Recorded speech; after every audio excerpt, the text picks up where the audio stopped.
கொடி பிடித்திடுவோம், நாம் வீர நடை நடந்திடுவோம். வெற்றி கொடி பிடித்திடுவோம், நாம் வீர நடை நடந்திடுவோம். வெள்ளம் போல சாத்தான் வந்தாலும் ஆவிதாமே கொடி பிடிப்பான். அஞ்சாதே என் மகனே, நீ அஞ்சாதே என் மகளே. அஞ்சாதே என் மகனே, நீ அஞ்சாதே என் மகளே. வெற்றி கோடி பிடித்திடுவோம், நாம் வீர நடை நடந்திடுவோம். வெற்றி கோடி பிடித்திடுவோம், நாம் வீர நடை நடந்திடுவோம். 1000 துன்பம் வந்தாலும் அணுகாது அணுகாது, ஆவியின் பட்டயம் உண்டு, நாம் அலகையை வென்று விட்டோம். ஆவியின் பட்டயம் உண்டு, நாம் அலகையை வென்று விட்டோம். வெற்றி கோடி பிடித்திடுவோம், நாம் வீர நடை நடந்திடுவோம். வெற்றி கோடி பிடித்திடுவோம், நாம் வீர நடை நடந்திடுவோம். டியர் ஃப்ரெண்ட்ஸ், அன்பின் வாழ்த்துக்கள். ஆண்டவரும் இரட்சகரும் ஆகிய இயேசு கிறிஸ்துவின் இனிய நாமத்திலே உங்களை வாழ்த்துகிறேன். இந்த கிறிஸ்து பிறப்பு காலம் எல்லார் உள்ளங்களிலும் ஆண்டவர் அருளுகின்ற மெய்யான சமாதானம் நிலைத்திருக்க வேண்டும் என்று சொல்லி வாழ்த்துகிறேன், அதற்காக வேண்டுகிறேன். சூழ்நிலைகள் எதிராக இருக்கும் பொழுதுதான் ஆண்டவர் கிரியை செய்கிறார், ஆண்டவராக இருக்கிறார். சூழ்நிலையில் சாதகமாக இருந்துச்சு, ஒரு காரியம் நடந்துச்சுன்னா நம்ம ஆண்டவரை மறந்து போயிடுவோம். சூழ்நிலை எதுவுமே சரியில்லை, எல்லாமே எனக்கு எதிராக இருக்குங்க போது அங்கே ஒரு ஹெல்ப்பு செய்யும் பொழுது தான் நமக்கு நினைவு வருகிறது. சகரியா, எலிசபெத்து, மரியாள், மேய்ப்பர்கள், இவர்களாம் எல்லாருக்கும் சந்தோஷம் உண்டாக்குகிற காரியத்தை இவர்கள் மூலம் நிறைவேற்ற ஆண்டவர் சித்தம் வைத்தார். ஆனால் அவர்களுக்கு யாருக்குமே சூழ்நிலை சரியில்லை. அவமானம், வெட்கம், இல்லாமை, இப்படி பல்வேறு நிலைகளிலே ஏதோ ஒரு சூழ்நிலை சாதகமற்ற சூழ்நிலையில் இருந்தாங்க. அப்போ தான் ஆண்டவர் அவர்களை சந்தித்து அவருடைய வாழ்க்கையில் வெளிச்சத்தை கொடுக்கிறார். அவருடைய இல்லாமையை, அவமானங்களை நீக்கி போடுகிறார் என்பதை பார்க்கிறோம். அப்போ நம்ம நினைக்கக்கூடாது, ஆண்டவருடைய பணி செய்கிறோமே, எல்லா நேரமும் நமக்கு சூழ்நிலை சாதகமாகவே இருக்கும் அப்படின்னு சொல்லி நினச்சோம்னா ஏமாந்து போவோம். சூழ்நிலைகள் எல்லாமே நமக்கு எதிராக இருக்கும் பொழுது தான் ஆண்டவர் நமக்காக பரிந்து பேசுகிறவராக இருக்கிறார்.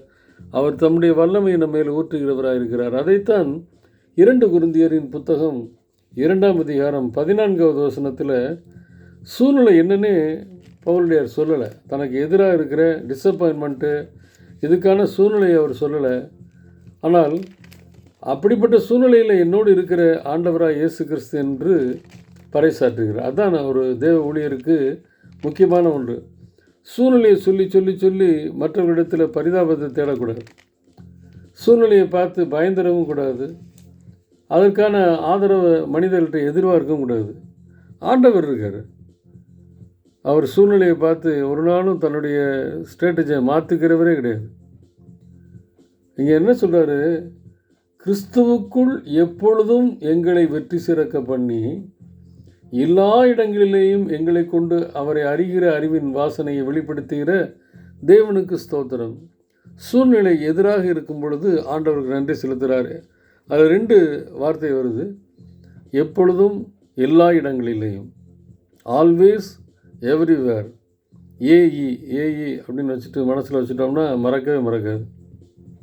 ஆல்வேஸ், எவ்ரிவேர், எல்லா இடங்களிலும் வெற்றி சிறக்க பண்ணுகிற ஆண்டவர். ஒரு இடத்துல கூட தோற்று போகலை.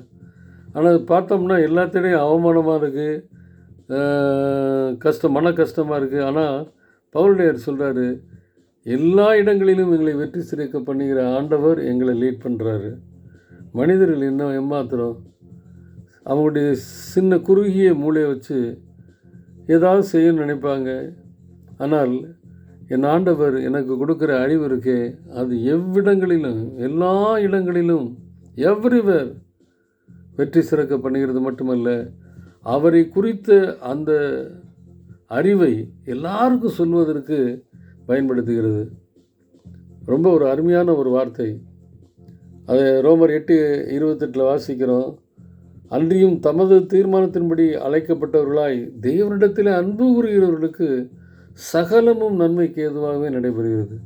அதை நான் ருசித்து பார்த்து சாட்சியாக நான் சொன்னேன்னா சொல்லிக்கிட்டே இருக்கலாம். இந்த வருஷத்தில் 2025 வருஷம் முடிய போகுது.